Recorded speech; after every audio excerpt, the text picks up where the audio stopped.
Bonjour à tous, dans cet exercice nous allons apprendre à protéger des cellules de manière à ce qu'une personne, tierce personne ou vous-même n'alliez pas modifier des valeurs qui doivent rester fixes.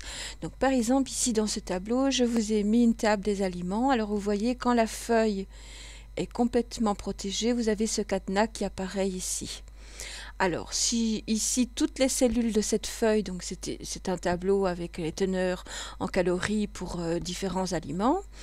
Si je veux modifier, par exemple, dire que le brochet fait 150 kilocalories, vous voyez, il n'accepte rien, il me met impossible de modifier les cellules protégées et je vais faire OK.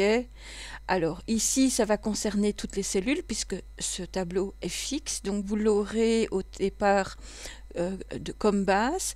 Il vous faudra alors ajouter une nouvelle feuille. Je vais vous la montrer ici. Donc je vais vous montrer l'exemple ici. Donc vous avez ici, vous avez le tableau du petit déjeuner. Donc vous allez calculer le nombre de calories que vous utilisez pour votre petit déjeuner en sachant qu'on va prendre un classique, pain, beurre, confiture, café, lait et éventuellement du sucre pour le café. Donc ici, cette partie va devoir être fixe, donc c'est-à-dire protégée.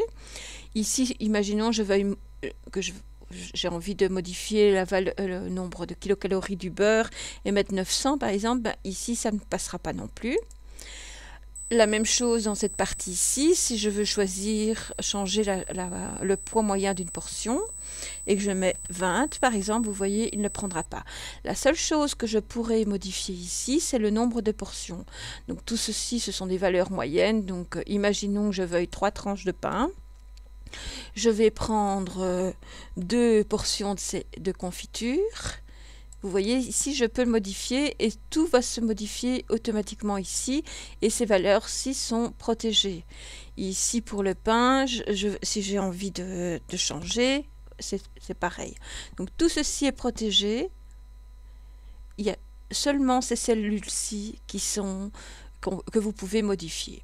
Donc, je vais prendre un verre de lait, je vais prendre un seul morceau de sucre et un café et 3 tranches de pain éventuellement. On va en mettre une par exemple, la confiture une, et vous voyez tout se fait automatiquement et vous avez le total qui s'affiche automatiquement. Alors comment allons-nous faire? Nous allons donc prendre sans protection. Ici vous voyez je n'ai aucun cadenas.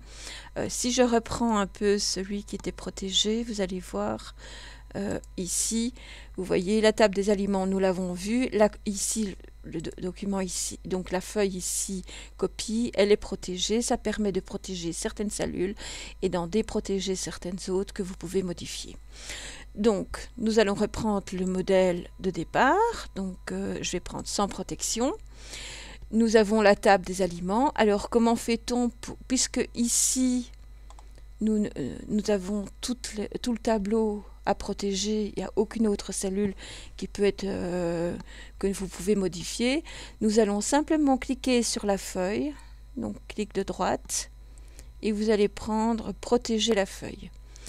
Là, vous allez garder, autoriser les utilisateurs à sélectionner les cellules, sélectionner les seuls, ça vous pouvez, et alors, soit vous l'autorisez à insérer des colonnes, etc. Il n'y a pas d'intérêt dans tout ça, donc vous laissez juste les deux options.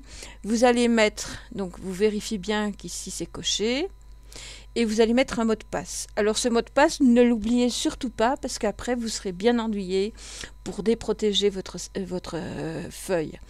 Donc ici, je vais simplement mettre en majuscule, taper protection, et vous allez confirmer ce mot de passe.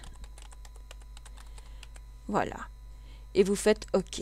Et vous voyez, j'ai le petit cadenas qui s'affiche. Maintenant, si je veux modifier quelque chose, ça n'ira pas. Pour la partie ici, donc ça c'est le modèle tel qu'il doit être terminé. J'ai dans la partie petit déjeuner ici toutes les formules que je dois insérer. Donc nous allons d'abord commencer à créer nos formules. Donc ici on va calculer la valeur d'une portion. Donc une portion c'est égal à, donc ici, donc ceci, donc la valeur en calories par 100 grammes, divisé par 100 pour voir pour 1 gramme fois 10 ici parce qu'une portion fait 10. Je vais valider. Je vais pouvoir tirer cette formule ici et j'aurais même pu faire autrement pour pouvoir l'insérer partout. Je vais la modifier. Je vais faire égal ceci divisé par 100 fois la valeur ici.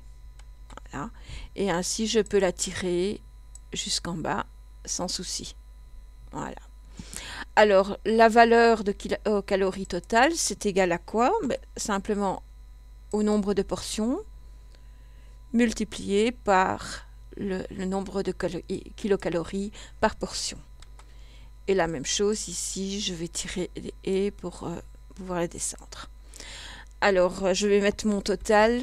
Donc, ici je vais faire une somme.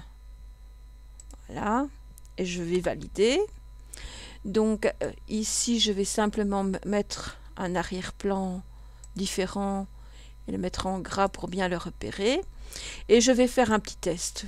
Imaginons que la confiture, je prenne 2 portions, une de beurre, 3 tranches de pain, un café, 2 verres de lait et 3 sucres. C'est énorme, vous voyez.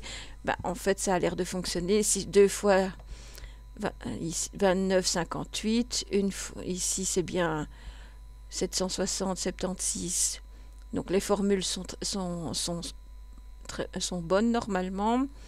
Donc, et ici vous avez le total. Donc maintenant ce qu'on va faire, on va protéger ces éléments. Donc je suis toujours sur cette feuille, mais avant de protéger, je vais devoir faire un format de cellule. Donc je vais sélectionner ces cellules-ci, clic de droite, formater les cellules, et je vais prendre le dernier onglet qui s'appelle protection de cellules. Je vais laisser protéger, vous voyez par défaut c'est protégé. Donc je ne fais rien, je valide.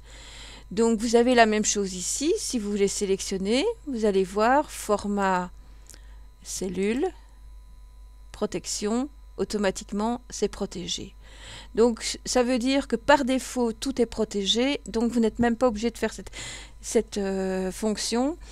Vous le faites uniquement pour celles que vous voulez déprotéger. Donc ce que nous allons déprotéger, ce sont ces cellules-ci. Ce sont les cellules que vous allez, dans lesquelles vous pouvez insérer des éléments de manière à ce que tout le calcul se fasse automatiquement.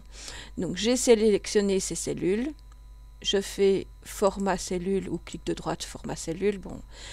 Et ici, je vais décocher protéger et je vais faire OK. Alors pour le moment, on n'a rien. Il va falloir, pour activer la protection sur le reste, protéger la feuille. Donc je vais faire un clic de droite sur ma feuille, protéger la feuille. Là, je vais mettre un mot de passe, je vais l'appeler protection. Je peux changer de mot de passe par feuille, mais attention de bien s'y retrouver. Voilà. Je vais faire OK. Et maintenant, je vais pouvoir tester en fait cette feuille. Ici, est-ce que je peux mettre 3 par exemple? Oui, sans problème. Est-ce que je peux mettre 20 ici? Vous voyez, ça ne va pas. OK. Ici, si je veux changer quelque chose, ça ne va pas non plus, donc c'est bien fait. OK. Est-ce que je peux changer ici, par exemple, la valeur d'une portion 10? Non. Donc ici, vous voyez, je peux modifier tout ce que je souhaite ici. Et le calcul se fera automatiquement. Donc ces cellules-ci sont bien protégées. La preuve, c'est que si maintenant vous voulez modifier ces cellules, vous faites clic de droite, format de cellule. Celles-ci, vous pouvez les modifier. D'accord? Vous pourriez changer la police, etc. Mais si vous voulez le faire ici, regardez ce qui se passe. Vous n'avez plus l'option format de cellule. La même chose ici, si vous allez là, format cellule est grisé. Donc ça veut bien la preuve que vous pouvez faire aucune modification sur ces cellules. Alors, maintenant, c'est pas le tout. Vous avez travaillé, votre tableau fonctionne très bien, donc vous pouvez très bien le faire pour les dîners, etc. et faire votre tableau des calories sans problème. Le tableau des calories, je l'ai repris sur un site d'un médecin, donc j'espère que c'est correct et tout. Jusque maintenant, il y a environ 140 aliment, bon, il pourrait être complété si vous avez d'autres idées, que vous voulez l'utiliser par après, il n'y a pas de souci. Maintenant, donc, la table des aliments, ça ne m'intéresse pas de la modifier parce que j'estime que bon, c'est bon. Si maintenant je veux modifier quelque chose, ben, je vais devoir aller faire un clic de droite. Je vais à nouveau cliquer sur protéger la feuille et là, il va me demander le mot de passe. Alors, je vais faire bien taper le mot protection puisque c'est le mot que j'ai donné. Je vais faire OK. Et là, je pourrais modifier. Après, ben ici, par exemple, je vais mettre 50. Voilà. Et automatiquement, vous voyez, ça va se modifier. Et puis, si vous voulez être sûr maintenant que c'est bon, ben, vous reprotégez votre feuille. Donc, le gros inconvénient ici, c'est de bien retenir son mot de passe. Donc, attendez, je vais le refaire correctement parce que...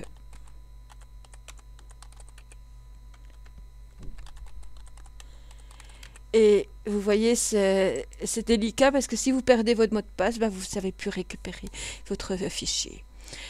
Et voilà la petite vidéo sur la protection des cellules. Je vous remercie de votre attention et à bientôt pour une prochaine vidéo.